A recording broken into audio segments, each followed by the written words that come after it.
Visite o nosso site tvcidade.org. Mais um espaço para você interagir.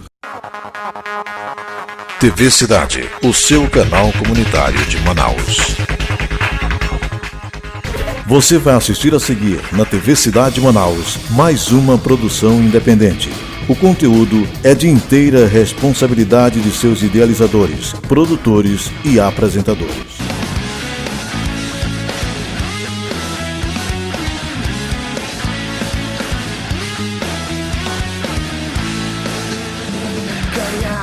Consolidar, discipular, enviar, esse tem sido meu objetivo. E para isso tenho um motivo na palavra de Deus.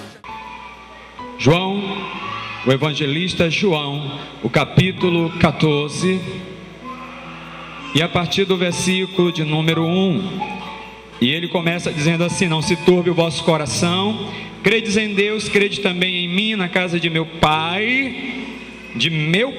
aqui é Jesus falando, há muitas moradas. Do contrário, já vos teria dito, pois vou preparar lugar, preparo o lugar, e virei outra vez e vos tomarei comigo, para que onde eu estou, vós estejais também. Sabeis aonde eu vou e sabeis o caminho. Disse-lhe Tomé. Em outras traduções dizem Tomé, chamado Dídimo: Senhor, não sabemos aonde vais, como pois podemos saber o caminho? E Jesus então diz aquele célebre versículo que conhecemos de cor, e diz: eu sou o caminho, a verdade e a vida, e ninguém vem ao Pai. Note que a palavra, ele não diz ninguém vai, ele diz ninguém vem. É uma ênfase que ele está dizendo para ele mesmo: ninguém vem ao Pai, seja ele se colocando como Deus mesmo, se não for por mim. Se me conhecesses, também conhecerias meu Pai, e desde agora o conheceis e o tendes visto. Último versículo aqui diz assim: disse-lhe Filipe, Senhor, mostra-nos o Pai, e isso nos basta. Queridos, toda a temática do nosso coração é sempre na direção daquilo que Deus nos chama e nos aponta e direciona para. Nós precisamos de referenciais, e os nossos referenciais são nossos pais. Mas você observa que na caminhada da vida, quando chega a uma certa faixa etária da vida de um jovem, um adolescente, ele começa a visualizar, ver outras pessoas como referenciais. E essas outras pessoas como referencial para a sua vida, muitas vezes pode ser, não estou dizendo que é uma condição, estou no condicional aqui, pode ser ou não, mas pode ser uma pessoa que vai influenciar para coisas ruins, para coisas perversas, para coisas que o fim será a morte. Mas eu, ao entender que eu preciso de referenciais, eu começo a entender também que eu só posso procurar referenciais bons através de uma análise de mundo daquilo que eu estou vivendo. Ninguém, querido, é tolo o suficiente de ir para um local onde sabe que só tem problema e procurar um referencial bom lá. Ninguém.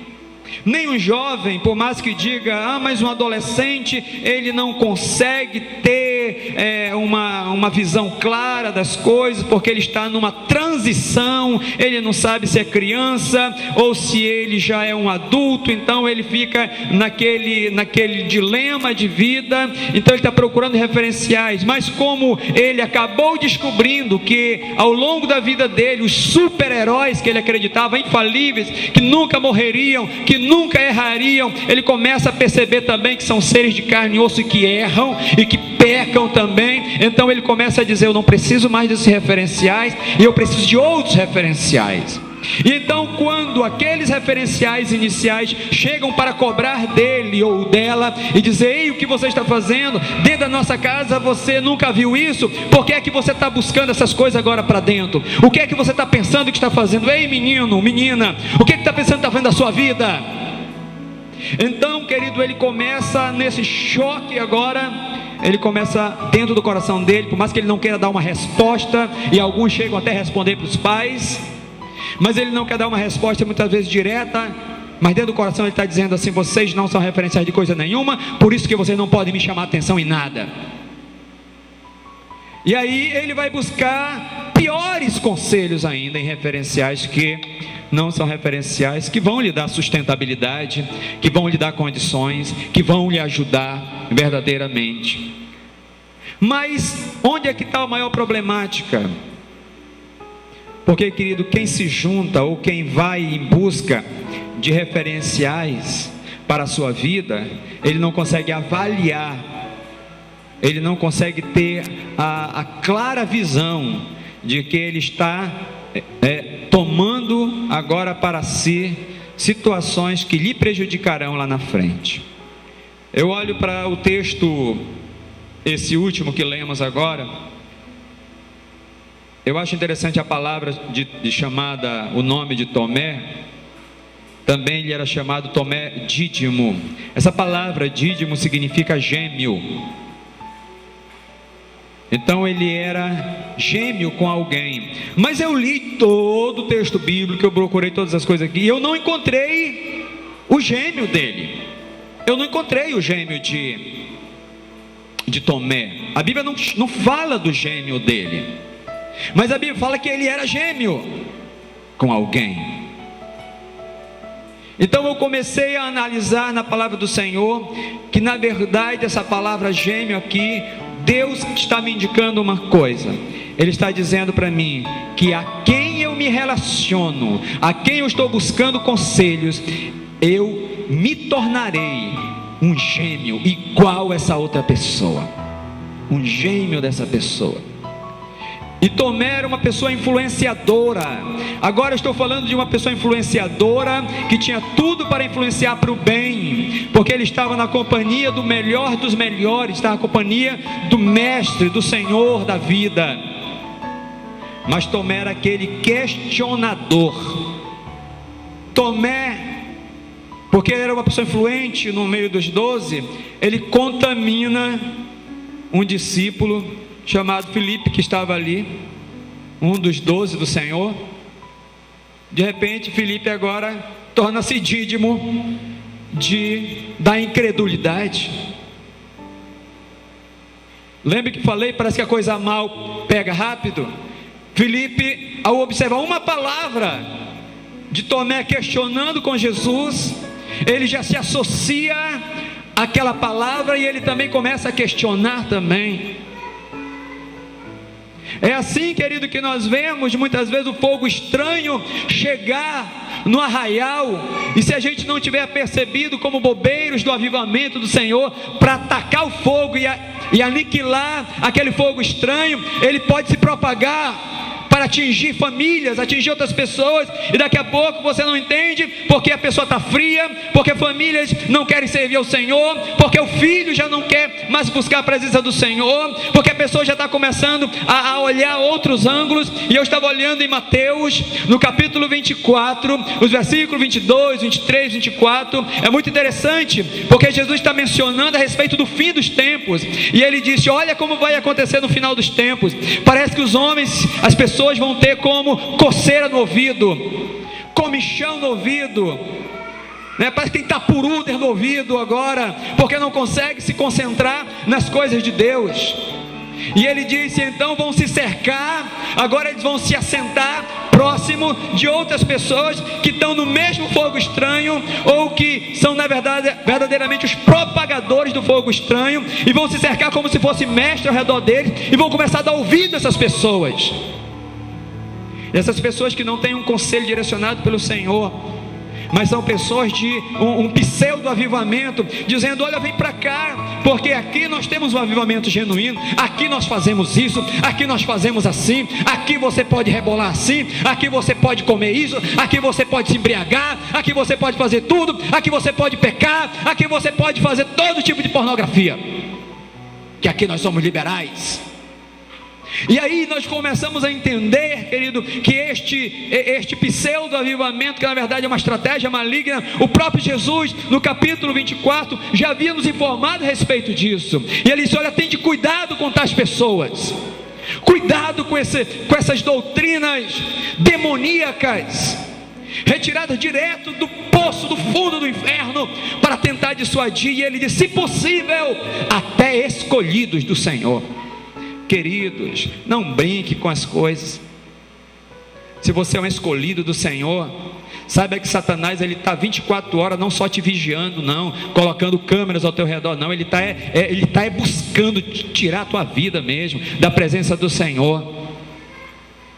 Porque, querido, nós precisamos de pais espirituais. Quem diz que não precisa de pai espiritual é porque é uma pessoa muito órfã na vida, sofreu demais e não consegue ter uma visão clara de um verdadeiro pai, de alguém que realmente ama de verdade. Eu não tenho dúvida que esta geração que nós estamos vivendo é uma geração mais carente de pais. A geração mais carente de pais é essa geração que nós vivemos.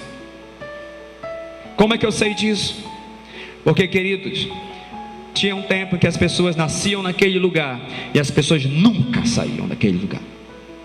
Nunca. Estavam ali firmes. Sol e chuva, acontecesse o que acontecesse. Mas uma geração, querido, que é carente de pai, eles estão exatamente no capítulo 24. Alguém diz assim: olha, agora o mestre está ali. Não, agora ele está para ali. E as pessoas saem sem entendimento. Por quê? Porque tem coceira no ouvido, porque na verdade são carnais. Para mim, toda pessoa, querido, que desobedece, que sai, pessoa que não tem uma firmeza, pessoa que não tem realmente uma convicção de estar do seu chamado no Senhor ali, é uma pessoa carnal, é uma pessoa que o demônio tem agido. E a pessoa não entende isso. Ah, não, é porque afinal de contas são as dificuldades da vida. Ah, porque afinal de contas é muito trabalho, é muita coisa. Quando eu olho exatamente essa chamada de Deus para nós aqui, Ele diz no capítulo 3 do livro de Ezequiel, Ele diz assim: se você é um justo, mas se você tem se desviado da justiça, veja bem, porque isso aqui é para pessoas que já fizeram muito para Deus na vida. Isso é para mim, isso pode ser para você. Ele diz assim: já fez muito na vida, palavras minhas aqui para o nosso entendimento, mas se desviou do caminho, todas as lembranças de tudo que você fez de bom para o Senhor, a Bíblia diz: o Senhor não terá lembrança de nenhuma delas. Mas Senhor, e aí eu corro para a Bíblia, porque eu estou falando do Velho Testamento, e corro para o Novo Testamento, capítulo 5 do livro de Mateus, capítulo 7 do livro de Mateus. Ele diz o seguinte: muitos chegarão diante do Senhor naquele dia e dirão: Senhor, eu preguei no teu nome. Por isso eu digo para mim: Senhor, eu profetizei no teu nome. Senhor, eu fiz isso no teu nome. E o Senhor vai dizer: nunca te conheci. Não é que Deus nunca tenha conhecido aquilo que a pessoa fez, é porque a Bíblia diz que uma vez fez diante do Senhor, porém se desviou dos caminhos do Senhor, começou a acender fogo estranho, já não é mais um com Deus. Muitas vezes é apenas um saco vazio no meio, mas é saco vazio.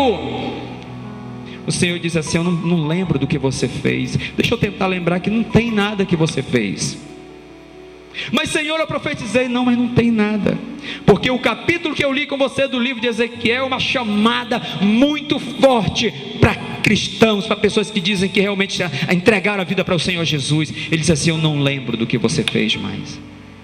Por outro lado, parece meio contraditório quando eu olho para esse texto. Ele diz assim: por outro lado, a pessoa pecou, e aí é que está o que o mundo pensa lá fora, que diz bem assim: mas aquele ali pecou.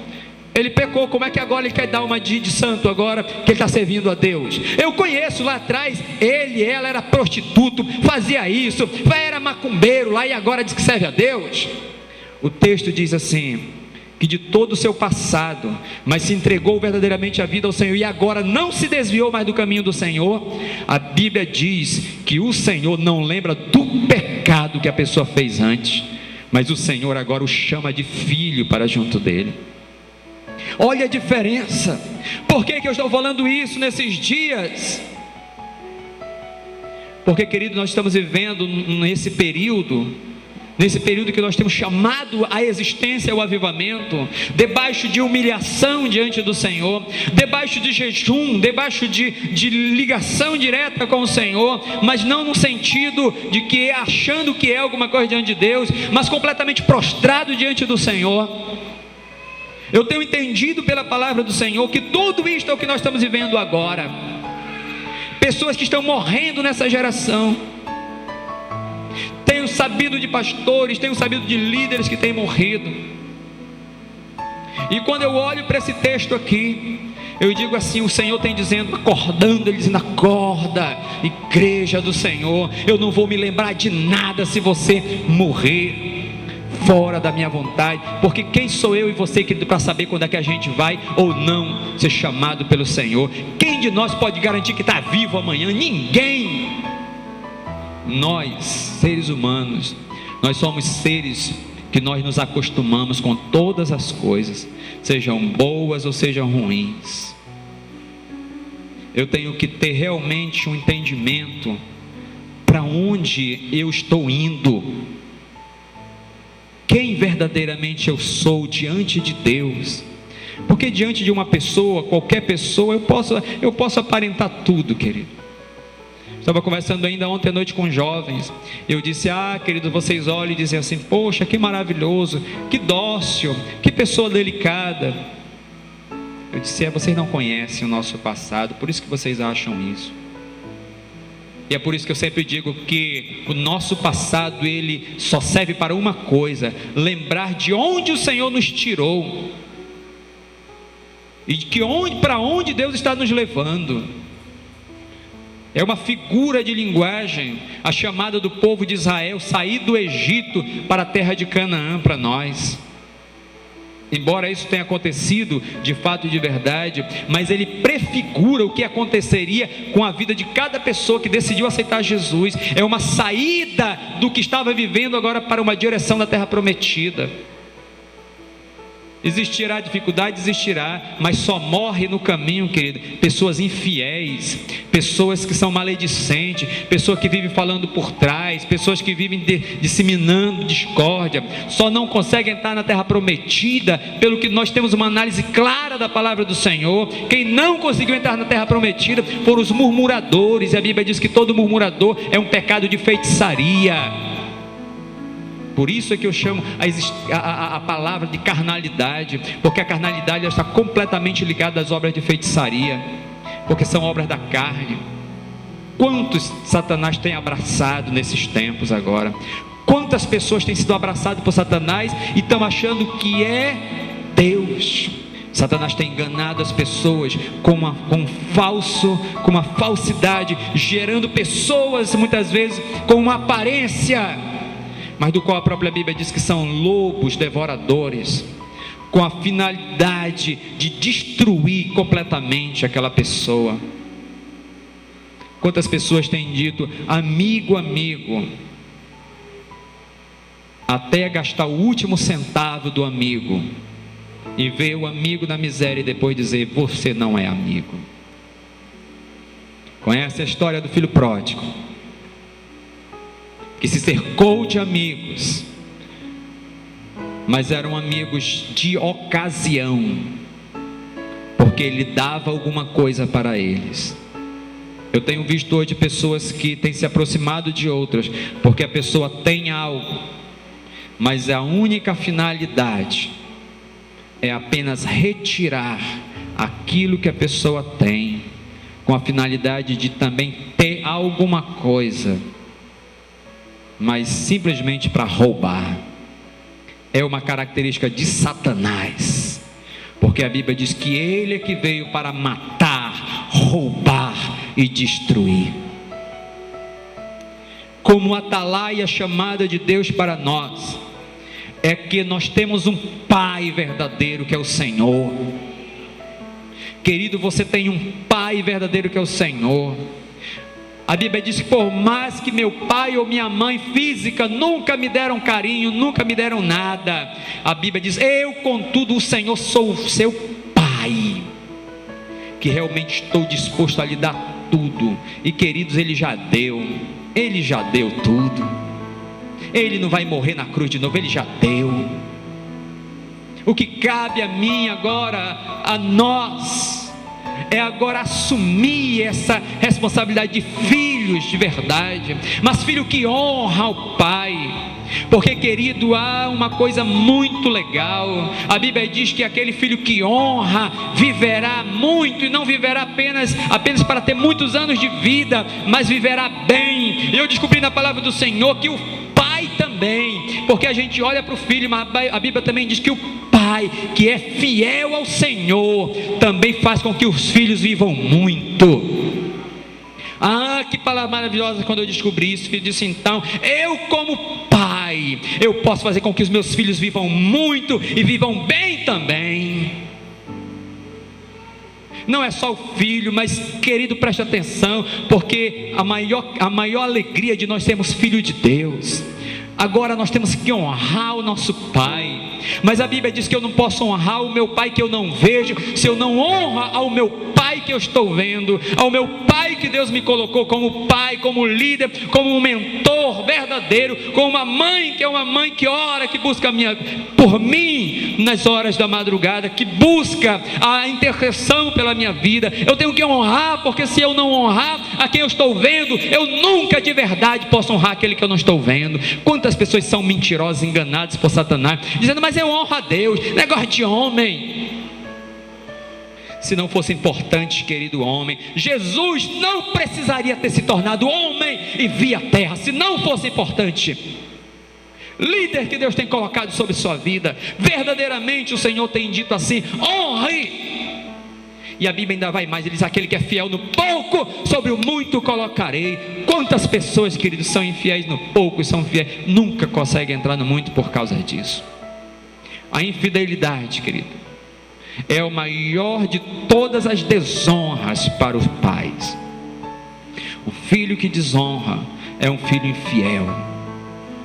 Toda a infidelidade gerará uma abreviação de dias das pessoas por desonra. O reino de Deus, ele é constituído de honra e fidelidade. Nunca, querido, alguém será referencial para um outro verdadeiramente se essa pessoa não foi fiel. Preste atenção, todos, mas principalmente os mais jovens. Se você não entendeu o processo da fidelidade, lá na frente a infidelidade vai te cobrar um alto preço. Eu ainda sei de pessoas hoje que estão recolhendo bênçãos na vida. Vejam, ao contrário agora. Eu sei de pessoas que estão recolhendo bênçãos na vida hoje ainda, porque foram fiéis. Eu estava lendo no livro de Números essa semana, porque eu estou caminhando de novo, voltando de novo, sempre terminando, depois voltando de novo agora, para todo o processo de leitura da Bíblia novamente. E agora, quando eu cheguei aqui no livro de Números, sim, eu achei muito interessante uma palavra nesse sentido. Porque quando o povo está passando ali, falando de Moisés aqui, falando da questão sacerdotal, eu acho muito interessante como Deus, ele usa a vida de Moisés na paternidade. Porque a Bíblia diz que o referencial Moisés, um homem manso diante do Senhor, conseguiu conduzir toda aquela população, milhões e milhões de pessoas, para o seu destino profético, sem haver desvio, por uma obediência concreta e direta ao Senhor. Quando eu olho de volta e estava focalizando esse texto, e eu olhei também para o texto da multiplicação dos pães, eu entendi uma outra coisa.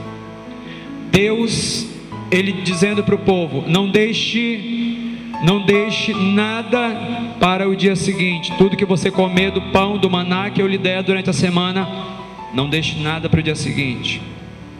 E alguns que desobedeciam deixavam, ou recolhiam a mais e apodreciam. Essa é uma chamada de Deus. Não deixava nada para o dia seguinte. Uma direção para o momento, mas uma outra direção para o momento eu vejo com Jesus aqui agora.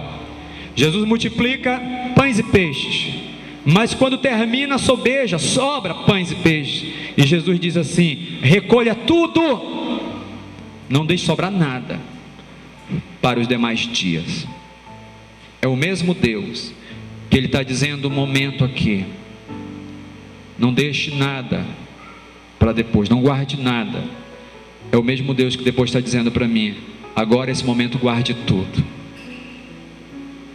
Deus está dizendo para mim e para você que todo o nível da responsabilidade paterna que nós temos exercido é um comando no momento para executar isso, e toda resposta adequada à palavra liberada, conforme a palavra liberada, haverá um milagre para aquele momento. Toda palavra que é liberada agora para um outro momento, há uma outra promessa para um outro nível de vida e de bênção. Quando você entende a lógica não sua, mas a lógica de Deus, quando você entende esta lógica de Deus, que 2 menos 2 é igual a 8, é totalmente diferente do que eu e você aprendemos. Nunca será a minha lógica e a sua lógica, porque a sua lógica e a minha diz que 2 menos 2 é 0. Mas quando eu estou entendendo que Deus está me dizendo: filho, faça assim e você terá êxito, eu não posso ficar diante de Deus dizendo: será que é verdade? Porque se eu entrar nisso, eu estou me aliançando ao dídimo da incredulidade. Eu estou me aliançando ao dídimo da falta de perseverança. Eu estou me aliançando ao dídimo do erro, do pecado. E se tem uma coisa que Deus não tolera, é isso. Filhos, tem um tempo de abertura muito grande de Deus. Mas quando você permanece, não no que você pensa, porque o Senhor diz que os caminhos dele são mais altos do que o meu e o seu. E eu encerro com aquilo que eu falei e fugi um pouquinho, agora lembrei de novo. Muitas pessoas continuam colhendo. Isso está também lá em Números, porque eles plantaram, e o Senhor disse assim: agora não plante, porque este é o ano do jubileu, você não plantará nada. E as pessoas perguntaram assim para Deus: mas se nós não plantarmos o ano todinho, vai ter falta para nós. O Senhor disse: não se preocupe, porque a minha direção naquilo que eu estou falando eu cumpro. Vocês terão abastança, a terra produzirá de tudo que vocês não farão, a terra produzirá para vocês todo ano que você não plantou. E ainda mais, o ano seguinte que você voltará a plantar, a terra ainda estará dando todo ano pela sua obediência. Em outras palavras, se você não plantasse um ano debaixo da obediência do Senhor, assim ele diz para o povo, 2 anos o Senhor produziria para eles uma quantidade muito grande. Essa não é a lógica humana. Essa não é a lógica humana. A lógica do humano é sair correndo da sala para a cozinha. Meu Deus, vai faltar. E eu tenho dito que eu tenho visto pessoas ainda colherem, porque foram realmente fiéis, pessoas que fizeram diante do Senhor, e hoje, mesmo depois que estão fazendo coisas erradas, ainda estão colhendo ainda algumas coisas que produziram boas. Mas eu quero dizer que se continuar produzindo ou não produzindo nada para Deus, aquilo que produzir, o que ainda está sobejando ainda para você até agora, não terá para o ano seguinte. Você está na TVC, o canal local de maior audiência.